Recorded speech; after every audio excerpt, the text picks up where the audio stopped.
You're at the Coaching Inn, 3D Coaching's virtual pub, where we enjoy conversations with people who are engaged in the world of coaching.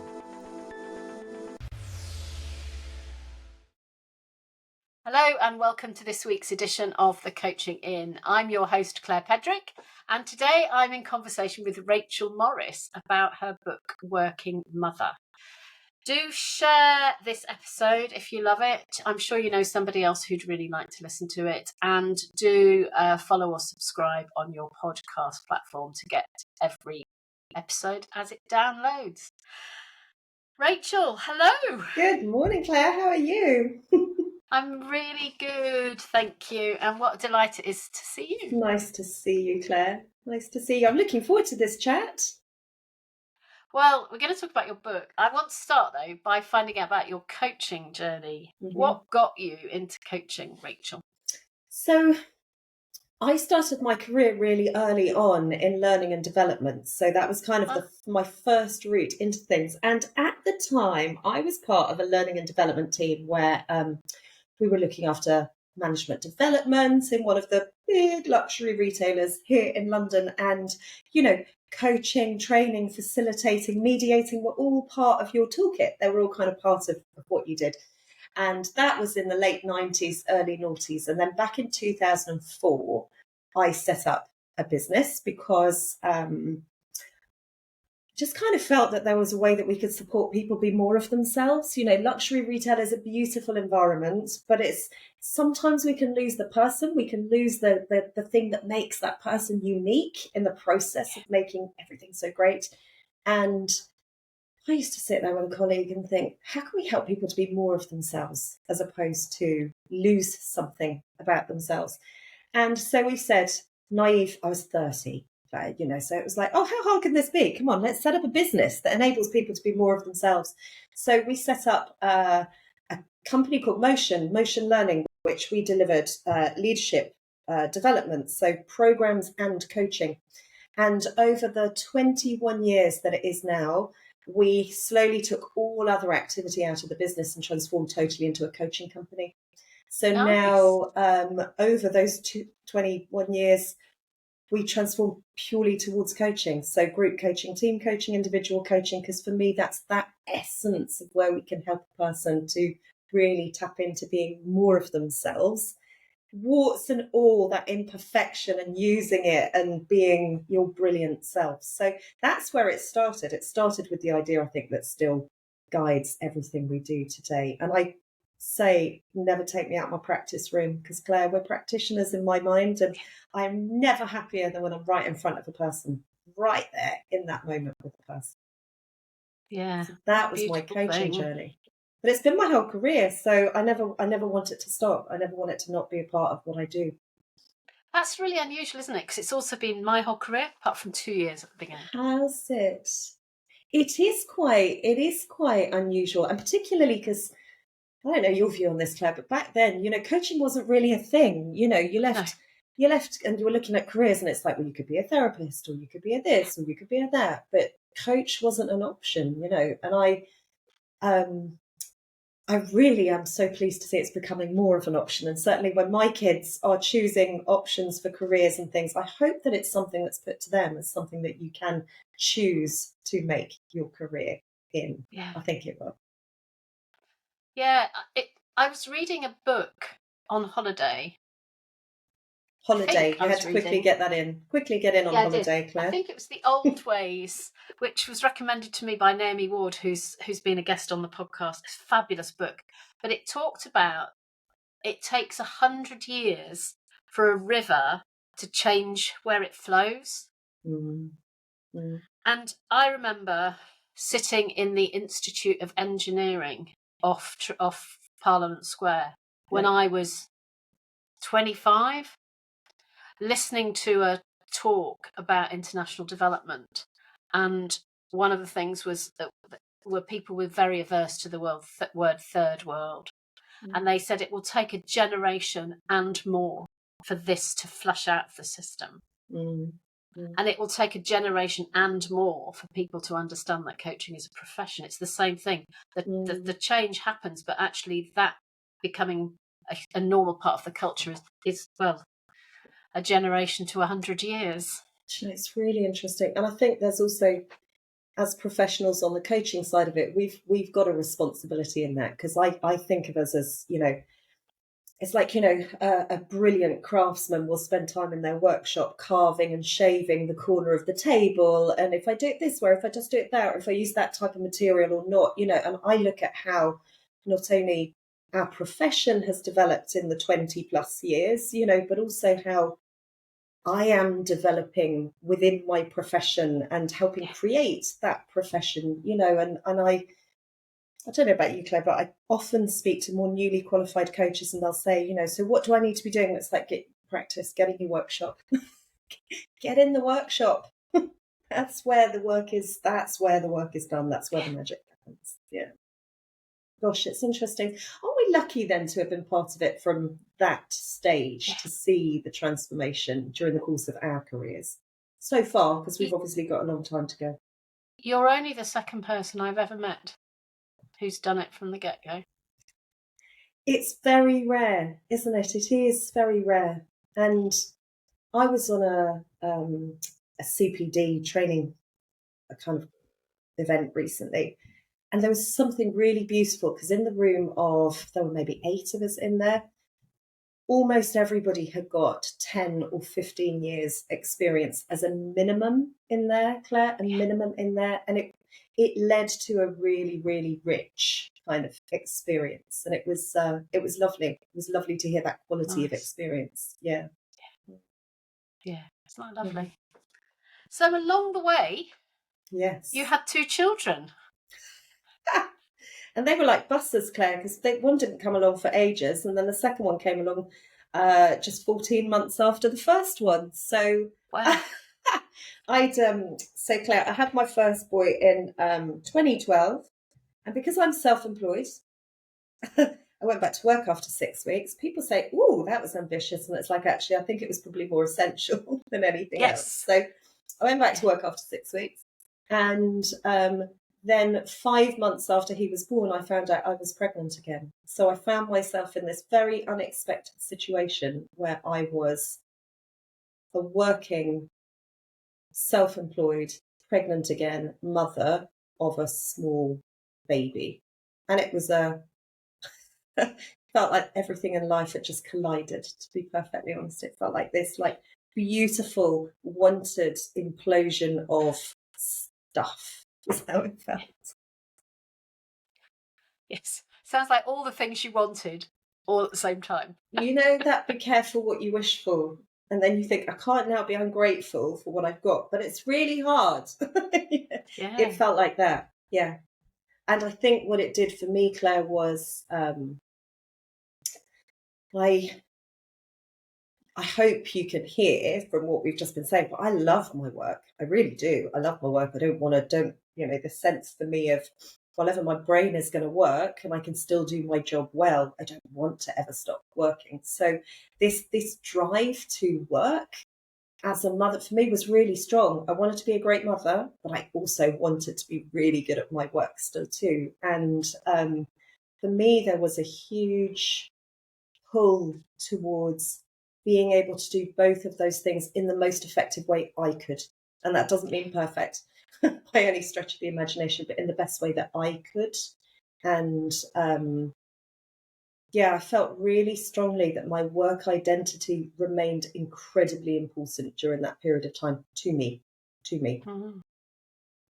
But I got this extra really, really important identity bolted on as well, which is one I'd wanted for a very long time, So it was like, then it was like the combination of those two things, which could even be represented by dressing differently. When I was the work me, I was dressing in one way. When I was the mum with a very young baby, pregnant again me, I was dressing in a slightly different way, and it was like, who am I today? How do I speak? Where do I walk? What do I do? And it was a fascinating time, actually, and remains a fascinating time now that they are moving into teenage years, to look at how you bring those two worlds that seem incompatible, how you can bring them together in a way that works for you. And your unit. It's interesting. It wasn't easy. None of it was easy. But then I don't think good stuff is often, is it? Yeah, I didn't start my business till my second child was 3 months old. Just wait until you've got a 3-month-old baby and then do the business. I'd been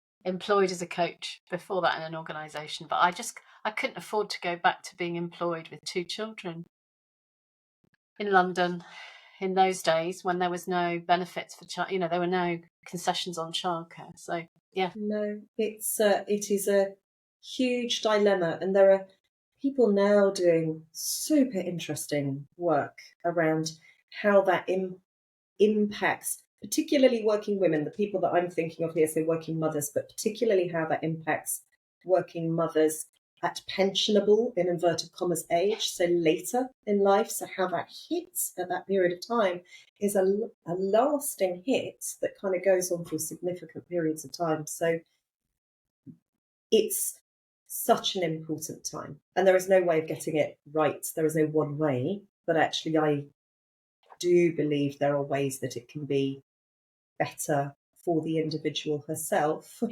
in those moments. But we have to make big choices. We have to make big choices, whether it's setting up a business 3 months in, or whether it's, going back to work after 6 weeks. Yeah. I didn't go, can't wait to do that. Of course I didn't. I said, actually, it's really important I do that. Yeah. So when did the book start birthing itself? That's a great phrase. So around that time, Claire. So it had definitely been in progress earlier on, because I'd worked with working parents, but particularly working women ended up being on my list. So I was working with a lot of female leaders. One of my supervisors always says, what does your client say about you, Rachel? What does it tell us about your needs? So I'd always found that I got quite a weighted female leadership list.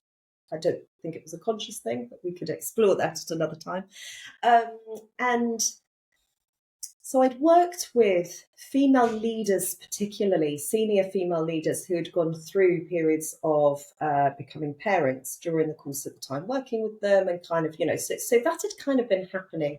But then back in 2013, I was approached by one of our national broadcasters here in the UK, and they said, will you help us pilot maternity coaching?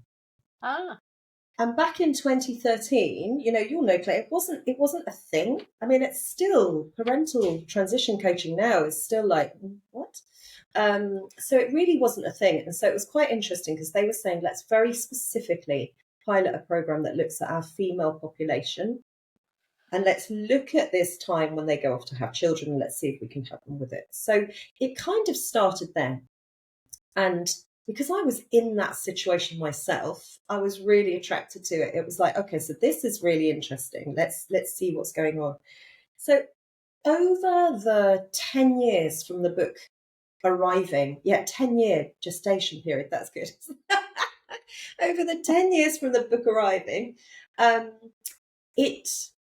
just worked more and more and more in that space, more in the space of certainly the maternal transition, looking at the birth mother very specifically because of the very significant kind of phases that she goes through.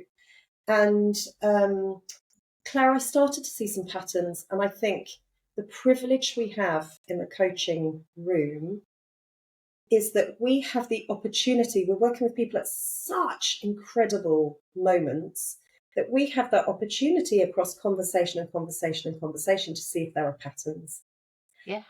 And I didn't go out to look for them at all, Claire. I kind of, overwhelm was the one that got me first, because unsurprisingly, overwhelm presents itself quite a lot in those kind of situations. And I was like, oh, this is quite interesting, because this seems to hit at that particular time. Okay, well, is there anything common in the timing in which that hits? And kind of, so I started to see these patterns, Claire, and I spent that 10 years looking at the patterns, checking the patterns, keeping a track of them, seeing what emotions particularly, because there are data, so what emotions are presenting at different points in time. And I was just curious about it. And then I started to think, actually, this could be quite helpful. At Motion, we've got a coaching team. And I was thinking, okay, so it helps me to make sure, are the team prepared for when this presents itself, or how we navigate that with different people? Can we help make sure that we're really ready for these things if they start to arise?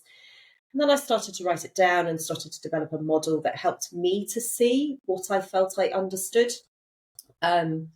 So that was kind of the initial development of it. And it was pure curiosity, and it was formed with a view of saying, okay, within the maternal transition, and then we widened it out to look at non-birth parents as well. So to look at within the wider parental transition. If we see certain things at different points in time, or if we see a need for exploration of boundaries at a certain point in time, let's just make sure that we are totally prepared, that we've got all our latest thinking on that. And so that was kind of the start of it, Claire, and that was happening over those 10 years from kind of 2013 to 2023. And then... And you were also a member of your research population, I notice. Yeah, and it's like, yes, I'm feeling that too. Exactly. Yeah. And, it's interesting because I've just started writing down things now that I've got children leaving primary school and going into high school. It's like, oh, so what am I experiencing right now? Let's start to see if that's, working mother the teen years kind of thing. Yeah, we'll see how that one goes. Hey, I've got a little bit more thinking to do on that one. But so basically then, Claire, what I had was this great load of information that was really useful and very helpful for the business working with other businesses in terms of helping clients to understand the parental transition, helping them brief their line managers on how they can support. Great stuff. Then I had this big dilemma and big moment where I just thought, hang on a minute, this isn't right, because people who need to access it can't access it. Well, the person who needs to access it most, the parents in that transition, and particularly the working mother, who all the data tells us is the most vulnerable, unless you're very privileged and work in a business that provides coaching, unless you're in the business that provides coaching that even thinks that parental coaching is a thing, which is rarer, again, you're not going to access this work. And that does not sit with me very well. So the book was my response to that, because I thought if, just under 15 quid, you can buy this for yourself, for a sister, for a daughter, for a friend, for a colleague, for a direct report, and say, we're not going to be able to give you the full thing, but this is the equivalent. Here we go, take it. And that's why I wrote this for her. I didn't write it for a HR audience, because somebody described it as that kind of, coach in your pocket kind of principle. But it is, I ask the same questions in here that I spent 10 years refining in the coaching room, and I don't believe everybody needs a coach, but I believe everybody should be able to access one if they need one. And accessibility of coaching is so difficult that this is why this birthed. So for me, there was a real moral responsibility to put it out there, just in case if it helps 100 women, then that's great. That's 100 more than might have been able to access it beforehand. So yeah, it was a didn't set out to write a book. I didn't want to put anything out there that was just adding noise. I thought if it helps the narrative, if it helps influence the narrative positively in a way that isn't currently being talked about or being influenced, then actually that's a responsibility. So that's how the book came here. But it took a good 10 years. It's the book I needed. People say that, it's the book I needed. We didn't have, sorry, this makes me sound really old. We didn't have the internet. Yeah. Or if the internet existed, I didn't have access to it. We didn't have mobile phones. And if you wanted information, you had to go to the library or ring somebody up and ask them to send it to you in an envelope, if you could work out where you were going to get it from. And if you could get a baby up the stairs into the library, Yes, exactly. Whilst also going to work. It's I put a chapter in the book, and so some of the principles in the book, the coaching principles, the underpinning principles, are universal principles. So again, I wrote them around chapters like fear, boundaries, kind of control. So shared principles. But there is one in there that I feel is so important, and it is about kind of true kind of bench, personal development board. Who's on your bench, who's got your back, who are you reaching out to? And in my personal and professional opinion, there are so many things in life we can choose to do by ourselves, but we don't have to do by ourselves. And this is one of them. And there are so many incredible working parents, for sure. My book's for her because she's the most vulnerable, it seems, in this. Sitting around tables trying to look like they're navigating it, trying to look like trying to look like they're okay. And you just think, actually, when you're not okay, who can you really turn to go, I'm really, really, really struggling with this? And that's a very intentional action, isn't it? Because your work colleagues get their peer support after work, and your mum friends get their peer support during the working day. So finding that person, those people, is quite an artful thing. It's so hard. And people often say, Claire, I feel like I hide the facts still. It used to be louder 10 years ago, but still people say, I feel like I hide the fact that I'm a parent in the day. I was talking to an incredible woman, and she said, actually, I'm at home with the baby because they're not very well. And I said, where's the baby? She's behind the screen. It's like, and okay, that was her choice, but she was hiding the baby, and going, I really hope she doesn't wake up during this call. I really hope she doesn't wake up during this call. And so that hiding that part of life, that part of them during the day, and hiding the other part of them outside of the working day. When I went back to work, judgment, Claire, came from the most unexpected places of me going back to work so early. And comments like, oh goodness, I hope your child's going to be okay with you. Surprising judgment, shocking judgment. And it really felt that I was really going against the grain. And then one day I came home, and my eldest must have been about 1.5. And he was pooping around the kitchen on a pretend car. And he got like a little bag over his shoulder, and he went, hi, he said, I'm the mum. He must have been older, he was talking to. Hi, I'm the mum. He said, I've just got in from work, and I've got some tofu in my bag, and I'm going to make tea now. And it was just like, what a cool thing.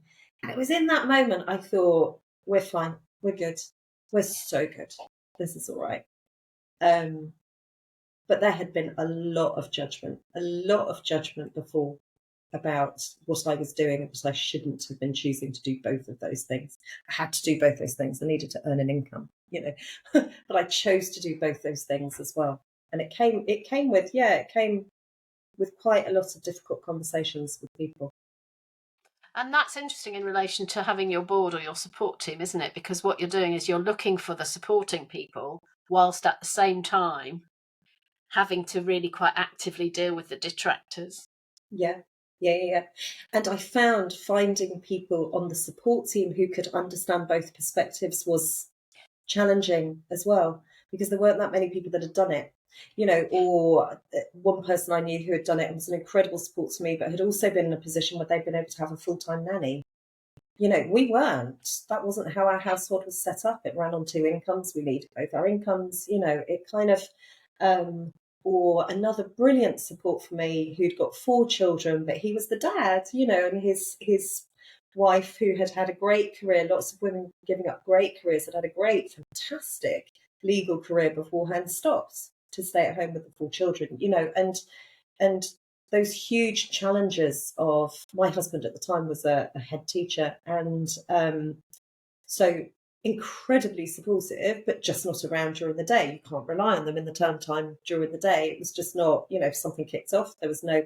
So those really deep conversations, even with your supporters, about how do we really make this work? Because I am the one that the school has the number for, or I am the one that the doctor has the number for, or I am the one that sees that we've run out of tracksuit bottoms, or I am that, I feel I put a lot of stuff in the book about connection to your sense of self. So whether it's your values, whether it's about identity, whether it's about your motivations, whether it's about, your intentions, and a lot about how to really, because they're changing during this period of time. Hey, what you thought was important is really being challenged, and who you thought you were, you've got a new job title, you don't know if you like it or not. It's like, and even though you wanted it, and that sense of connecting to yourself so you can then articulate that, and I am by no means a perfect communicator, but I've studied communication a lot. I've looked at communication a lot. I've learned at communication a lot. And being able to find my voice in that period of time was super difficult, super difficult. And again, I felt like I had quite a lot of tools that were there to help me, and I still found it really challenging. So I think this period of time pulls on so many levels for people. It pulls on a superficial but significant, how on earth does all of this, how do I get to the end of the day in one piece? And it pulls on that really, really deep set level of and why, who, how am I even going to get to the end of the day, just as me. I love the title, As We're Talking, because as you were talking just then, I was thinking it's quite binary, isn't it? You're a worker, and whatever the identity, or you're a parent. Yeah. And the challenge comes that you are that, but you're kind of not, because you're not only that, and you are the other, but you're not, because you're kind of other things as well. And that in between space is a real challenge. It's a huge challenge. And again, when we were looking at the title, the simplicity and complexity of this all in one go.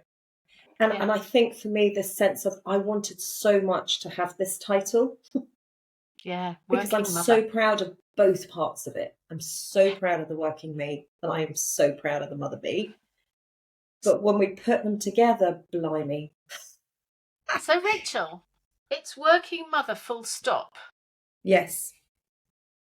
Say more?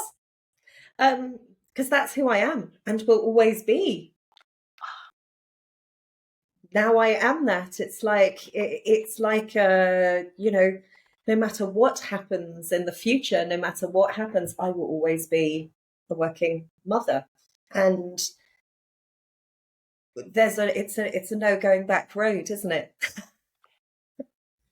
And we said earlier, be careful what you wish for, because also sometimes that road, even when we're walking down it and even when we want it, when we realise that there's a no going back on it, it can feel that's quite a moment. And I remember holding my first son when he arrived, and my partner had to go probably for an Ofsted or something like that, like 48 hours after he was born, in fact, I think it was. And I remember holding this tiny thing. He was tiny when he was born, which is also part of the self-care chapter in this book, because that was me not taking care of myself and taking care of lots of other priorities. So he was really, really small when he was born. And I remember holding this thing and just thinking, I've got you forever. As in, you are here forever and hopefully here forever.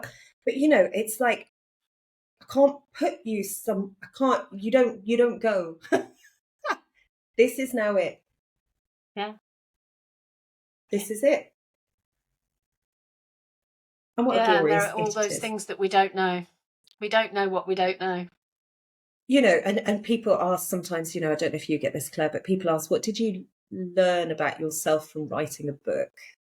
Lots, for sure. That I like writing to REM sitting on a sofa in a cafe. This conversation like this. I don't know why. But also, what did I learn? What am I learning through myself from acquiring this job, this label or title? Oh, my days, constantly. And, every single time I think I understand it, they change, and therefore I change in response to them. And one day one of them said, you're quite good at this mum thing, mum.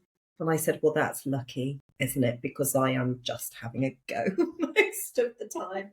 Just having a stab at it, and sometimes I'll get it right and often I won't. Yeah. So what's your dream for this book? In your wildest dreams, what would you like for it? My dream is quite gentle, I believe, Claire. And I write about the dream in the book. I write about it very early on, actually, in the introduction. And I say, I live in London, and one day, so I say the tube, train, but one day I would love to see somebody reading this book. And I'd love to say to her, I'd love to go up to her, or if it's a line manager, maybe him or a partner him, or and I would love to go up to whoever is reading and say, is it any good? Is it any good? Yeah. And for them to say, oh my God, it's completely helping me right now. It's changing the way I think or feel right now. Nice. And that's it. And I haven't quite achieved that yet, but somebody who I didn't know wrote on LinkedIn, put up a copy of the book and tagged me on LinkedIn and said, you haven't seen me on the tube yet reading this book. But she said, have a good look around, because if you ever see a person crying happy tears of relief on the tube, the chances are they've got your book in their hand. And wow. It was the loveliest thing, the real loveliest thing to read, because, it was just that moment of somebody clearly having read what I'd written, which is always a very nice thing to hear, but saying, you haven't seen me, but I am doing that. And it had a picture of her holding this open on the tube, and so that's my ambition for it. And I think, Claire, there are lots of things, this as a writer as well, but there are lots of things about the writing process is very varied, and some of it I've loved and some of it I've really not loved. So the finding my voice was really difficult. I wanted this to be for her. It needed to be me, Rachel, talking to her in my language, my way. So the finding the voice was really hard. The writing the book was totally, totally joyful. I find the PR bits of writing the book quite challenging, but I suppose I do it because the more people I can help know that this is out there, and pick up a copy for a friend, for a sister, for a sibling, for a direct report, as well as for yourself, it's then that's success. That's success. So just every 100 people that pick it up and see it or tell me that they've seen it, I just think, oh, that was worth it. That was really, really worth it. So you're talking to our lovely listeners in 128 countries. Hello, lovely listeners in 128 countries. What would you like, if there was one thing they could do, what would it be? The one thing I would suggest you do, if you are in the situation as a working parent navigating this transition, I would say take it one step at a time and with kindness to yourself. That's the one thing for you to do. Don't worry about everything, just go next. One step at a time and with kindness to yourself. And if you are listening to this and you are not a working parent, get a copy and gift it. But before you gift it, read it. Because everybody's got a role to play in this. Everybody can do something that's going to help people in this transition. Great. So Working Mother by Rachel Morris. Buy it, read it, gift it. Buy it, read it, gift it. I like that. Thank you for coming to the Coaching In, Rachel. Oh, thank you for having me. It's so lovely to chat to you. Thank you, Claire. And you. And thank you for listening, everyone. We'll be back next week with another episode. Bye-bye. If you've enjoyed what you've heard today, we'd love you to share the podcast with a friend or leave a comment on social media. And if you'd like to become a regular at the Coaching In, you can subscribe on Podbean and all major podcast channels. We look forward to welcoming you next time.